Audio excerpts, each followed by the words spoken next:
আমরা যারা শ্রমিক, যারা লাইব্রেরিয়ান, সব লোক দেনা। বই না চলে, ছাত্ররা যদি বই না কেনে তাহলে কি আমাদের বই যায়? ছাত্ররা বই কেনে না, আমাকেও বই যায় না। লেখাপড়া তো ধ্বংস হয়ে গেছে একবারে নাই। যদি আবার ছাত্ররা বই কেনে তাহলে আমাকেও বই চলবে, আমরাও ব্যবসা বাণিজ্য ভালো হবে, আমরা সবাই ভালো চলতে পারবো। কিন্তু বর্তমানে এবছর একটু আবার মনে হয় 3-4 বছর পর এবার একটু কেজি আলারা একটু লাড়া দিয়েছে, মানে তার মানে কেজি বই একটু এবার যাচ্ছে আল্লাহ, অনেক বেশি যাইতেছে। এই আর বোর্ড বই তো বাংলা বাজার আসে না, এগুলো সরকার সব ফ্রি করে দিয়েছে। ওরা বান্নিখানা বানায়, ওদিক দিয়ে ট্রাকে চলে যায়।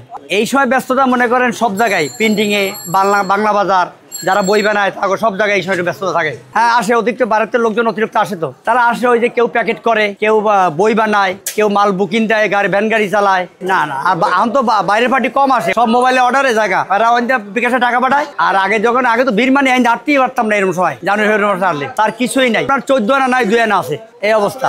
এখন তো মনে করো না বাংলা বাজার পুরো ফাঁকা একবারে, ওরকম লোকজন কোনো নাই। আর আমাদের এখানে পুরান ব্যবসা, এখানে আমার পুরান ব্যবসা আগের মতো না। এখানে সাধারণত মনে করো শিক্ষার মান পরিবর্তন হওয়ার কারণে এখন এই ঘটনাগুলো ঘটছে। আর শিক্ষার মান যদি আগের মতো থাকতো তাহলে পড়া বাচ্চারা লেখাপড়া করতে মনোযোগ দিত, পরীক্ষা ছিল না, সমস্ত পরীক্ষাগুলো উঠিয়ে দেওয়া হয়েছে। সাধারণত এখন পরীক্ষা মনে করেন আবার পরীক্ষা পদ্ধতি চালু করছে। এখন যদি আল্লাহ চাইতো ইনশাল্লাহ সামনে হয়তো ভালো হতে পারে। হ্যাঁ মেহেন্দি ভ্যান, এদের আনাগোনা থাকতো, এদেরকে অনেক বিজি থাকতো, এদেরকে মানুষ ঢুকা যেত না। মনে একটা বইয়ের ব্যবসায় যে জানুয়ারি মাস আসছে, মানুষের প্রতি উৎপন্ন থাকতো, মানুষ খুশি থাকতো। হ্যাঁ কতটা খুশি, কত ব্যক্তিগত খুশি থাকতো, ব্যবসা হবে এরকম ধরনের কিছু মানুষের প্রতি মনোভাব থাকতো আর কি।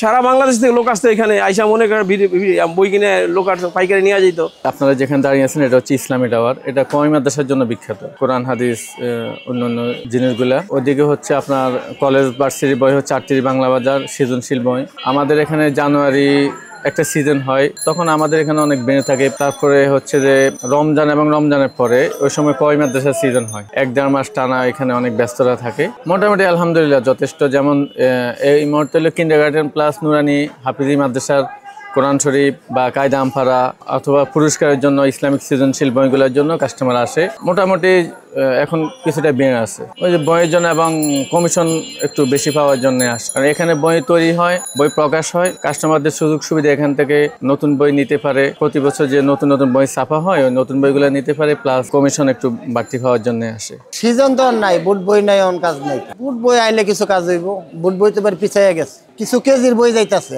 সিজন জানুয়ারি মাসে বুট বই গেলে পরে নোট গাই, তখন তুই তো আই হইব।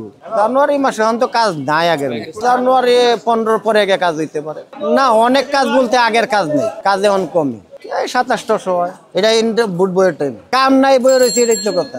আজকে 120 টাকা কাজ করছি।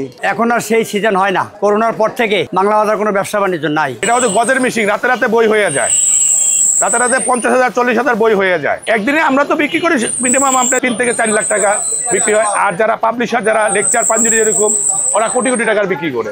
কাজের লোক যেগুলো আছে সেগুলোই আমাদের যথেষ্ট।